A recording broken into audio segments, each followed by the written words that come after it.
Hello ladies and gents, boys and girls, people of all ages, sexualities and identities, and welcome back to another Doctor Who review. And today's Doctor Who review is none other than Afterlife.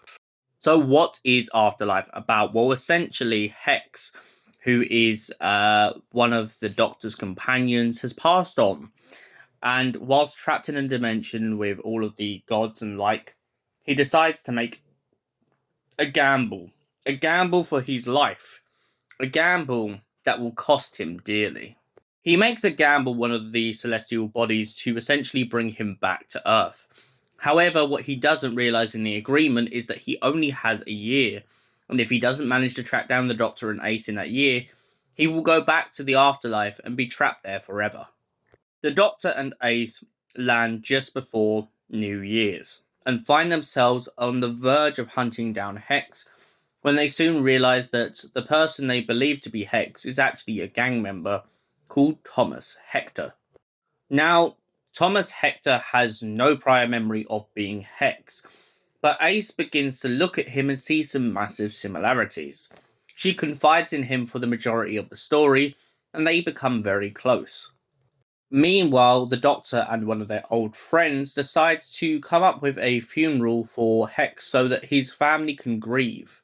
However, the Doctor struggles to break the news to his grandma when he gets round to it, and luckily he finds himself in a position in which one of his former friends manages to bring her round and bring her to go to the community hall.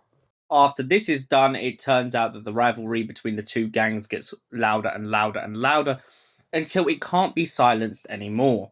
No matter what the Doctor does to try and keep the volume of it down, it seems like the celestial beings are coming for Hex. Unluckily for the Doctor and Ace, Hex's memories are lost when the gang member decides to smash the bottle with all of his memories. The Doctor doesn't let her off, however, and decides to turn the doorway back to the afterlife against her. After doing this, he then bangs onto her, "Fear me. Remember when you go back to your gods. Tell them I'm still here." And so he goes back to Ace after this and tries to reassure her that Hex is no longer in there, no matter what she does. But due to the fact of Ace dealing with grief differently to the Doctor, she's stuck in this never-ending paradox in which she will never give Hex up.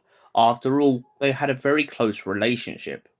So, Afterlife, what did I think of this audio overall? I love the idea of Hex gambling himself with the gods and paying the price. It's a very tragic story. It's a very tragic direction for it to take and how it's going to affect Ace. But I can see why it was written and I can see why the writers did this. It not only gives something for Ace and the Doctor to live up to, but also for them to understand that grief is important, and if they don't grieve, then they'll never move forward. I also like that Philip Oliver gets a brilliant time in this whole story, not only to play a new character in Thomas Hector, but also in this kind of getting to play off on this cheeky charm that he's always had when he plays Hex. I also feel like this story definitely does his character of Hex justice by just showing how important he was to the Doctor and Ace as a whole, and for that reason, I give Afterlife a solid 10 out of 10. Thank you for watching. We'll see you in the next Doctor Who review. Till then, stay beautiful, you beautiful people.